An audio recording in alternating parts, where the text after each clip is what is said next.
You know, I think today you guys have listened to quite a bit, a lot of information. And what we're trying to do, what we're going to be doing here at this particular instance, is to look at when we have strategized and we would like to be at a certain point in history. We feel that we are at the moment that we're in, yet we can envision a better world. You know, it's tantamount to, let me give you an example. I'm going to give you two specific spheres. One where you have a group of people who would like to present a building, put a building together. So what do? You get the best architects, your best engineers, and you're going to present a building that is going to be beyond the space, beyond the limitations of our time. Anti-seismic, you know, one that is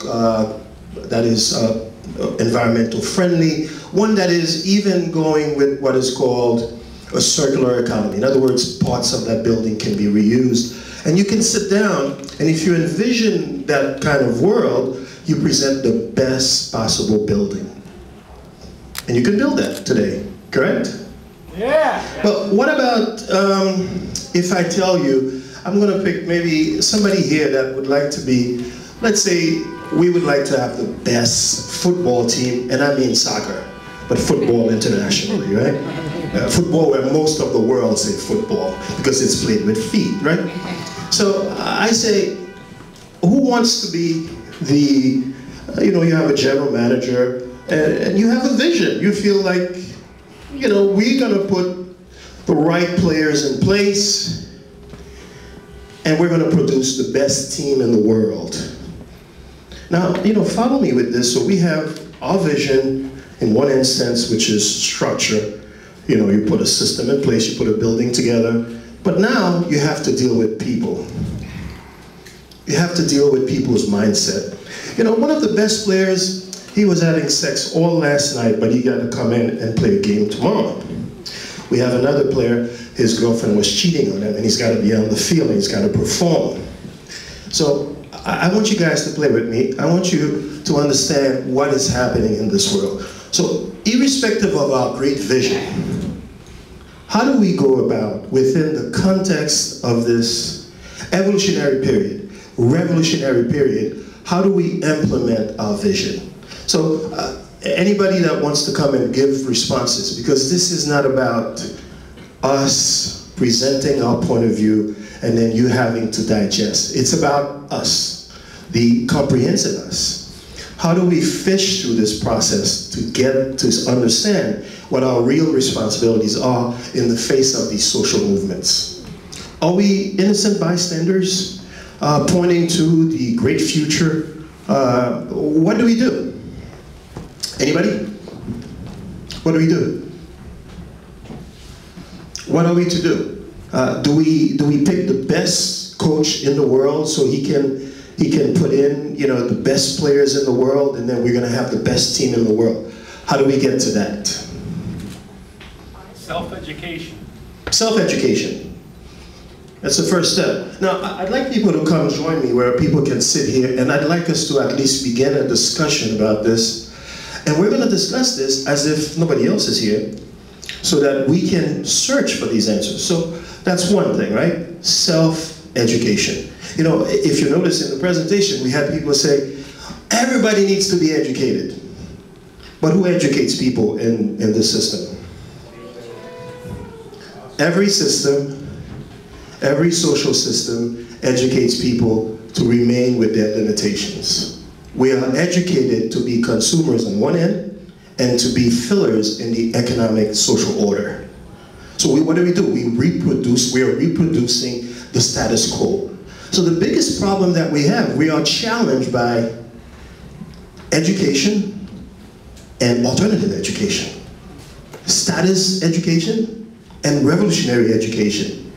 Education of the limited time, the moment, the spirit of our time, and an education beyond. So those are the challenging things. But I do not want to have this conversation by myself. Certainly I want people here to come in and join me. Somebody here that wants to say, how do we move people here into real action? How does the Zeitgeist movement sees itself, and other people that are present here today, how do they see themselves in this world upheaval? Where do you see yourself? What's going on? How do you see yourself? Come in. Let's get somebody that's willing to sort of throw the anybody. Here's Tom. We're looking at one of the things that's been mentioned. You look at technology, and technology is a very big thing. For instance, the biggest social movement happens to be where? It's on the internet. Every day, millions of people are getting into the internet. But you know what happens? The whole African continent, very few people are on the internet. The whole Caribbean, when they get on the internet, it's in and out. So it's not a consistent internet. To really benefit from the internet, you really have to be on the internet for a while, because you have to be able to surf, you have to be able to search, you have to be able to do a bunch of things. What we're looking at, Tom, is while people are saying we have all this technology that can transform the world, but 2/3 of the population makes less than $2.50 per day. And most of them, which are producing what is called the second biggest economy, competing with China, as a matter of fact, is economy D. People that are non-integrated in the social economic systems, but they have to live. So they create their own economy. So this is what's happening. So in the face of all these great technological advances, we have a world where people are void of all these technological advances. And this is the real challenge. What do you say to that? I mean, you could say anything. Well, it's about finding the solutions to these problems. Like, we need to get them access to the information they need, which should be a simple task. Yeah, you could face them. Yeah, as we talk. Well, like, give me a moment. These people, mind you, are dealing with real issues. They're dealing with issues of for example, repressive social states. You know, they're dealing with issues of I'm not sure I'm going to get food every day. In the United States, there is 1% of the population that farms in sort of one of the richest quote-unquote countries in the world. In Haiti, for instance, 60% of the population is farming. But there are very good advantages to that for the people that have 60% of the population in farming if you have a collapse. And there are tremendously greater disadvantage for people that have 1% of people in farming if there is a collapse. So those are all the factors that you guys have to think about. But the real issue is, even when you're giving people information, they may not have what is called a critical understanding of what needs to be applied appropriately to even get them to go. But let's look at the Zeitgeist movement even here in the New York City chapter. We produce these little things, we do other things. How do we get involved and see this vision in its actuality? What I would call appropriate responses to those dramatic changes that are taking place. Well, I think it has... Yeah, you're good. I think this has to do with, we all need to become our own leaders in this movement in a way. We need to be able to see a problem, see the solution that's under effect, and take action into it. And then even the people that don't have the correct mindset, like let's say I can find a way to take all the, let's do a coffee shop business in this 1%. Let's look at the waste of the coffee industry in New York, with all the coffee shops that have coffee, coffee, At the bottom. Okay, good. Thank you. They're literally 35 coffee shops can have 10,000 grains of spent coffee every week is coming out of these coffee shops, and they're just going into the garbage. You can take mushroom spawn from this, and you could just take the waste of this entire industry and turn it into food for the entire population. This is free stuff. Mushroom spawn can handle the entire process. It's extremely simple. So if you start taking these little steps as being the group that gets the coffee together, that then grows the mushrooms, that now is supplying the food supply to the group of people. It'll raise awareness and also raise the like an integrity to keep pushing for these types of solutions so that we can all keep helping each other. Just to, now, if you look at the mushrooms that, that Tom has presented, the mushroom has developed the intelligence. It has developed the adaptability. We don't have that. We have it in sort of miniatures because it is a lot harder to get people who are, we go forward, we go backwards. Come in. We go forward, we go backwards. People that are affected directly because of their social, economic state, their social, psychological, cultural situation, and because, in other words, we're dealing with people's minds. What's about education? I wanted to say that on the internet there's a website called Khan Academy. Khan Academy, yes. Khan Academy. Yeah. And they have about 6,000 videos on any subject that you can go to college for, and it's all for free. And they track your progress, they show you how well you're doing. It's even being integrated into schools right now. And at TED Talks, they said, you're looking at this as the future of education. There's also another website called Codec Academy that teaches you computer programming, and again, it's all for free. There's also a website called Udemy, where most of the programs are free, but you can also pay a small fee for about 66 lectures on the subject that you're interested in learning. So, and you notice that the internet is becoming freer everywhere. You go to a McDonald's or you go to a Starbucks, and you don't have to pay for that Wi-Fi. That Wi-Fi is there for free.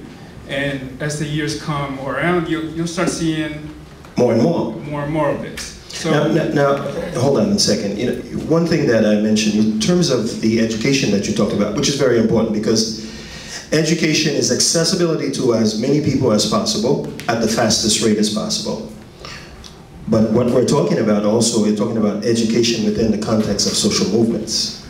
Not just education, but education. How do we interject social movements? What is our role in those social movements? Do we see ourselves as innocent stand-bys? You know, we'll take a look, you know, we have some good information, we'll do a good video, we'll do a good rap session, and how does that translate into action? What do we do?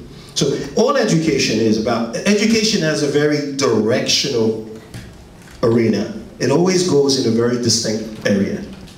It's the education that is intuitive. It is us, when we begin to educate ourselves, that we expand education from sort of the horizontal base grows bigger and the vertical stage goes higher when we initiate education. But in the social order of things, education is, now even though, and I think Khan Academy is doing a tremendous job because in fact, you're able to put any amount of students into a class and you really don't need the teacher. The teacher can monitor, can check in, but the kids are discovering. And they're discovering a certain level of creativity. Now for social movements, where is our creativity?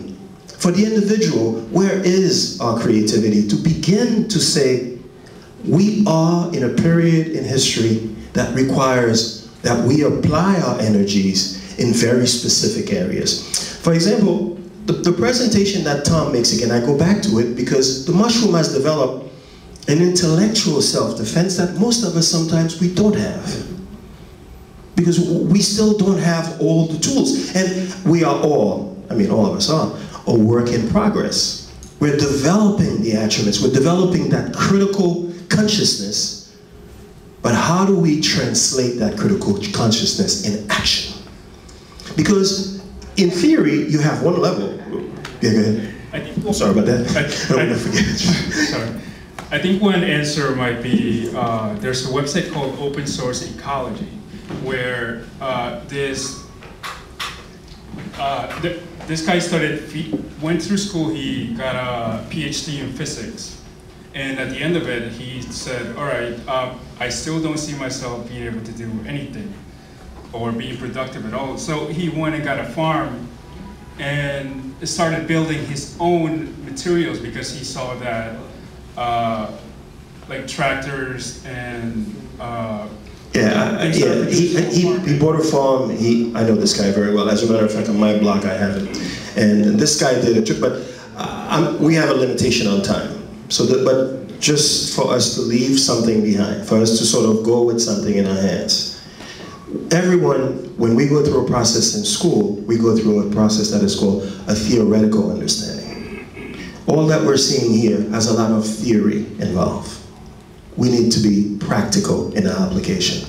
We need to marry the intelligence of technology, the intelligence of technical intelligence with practical application. Because through practice, and only through practice, do we evaluate our theories. So those of us that sit idly by, it's not an option. We have to get involved. And through our mistakes, we will learn 100 more than what we've seen today. I thank you. Thank you.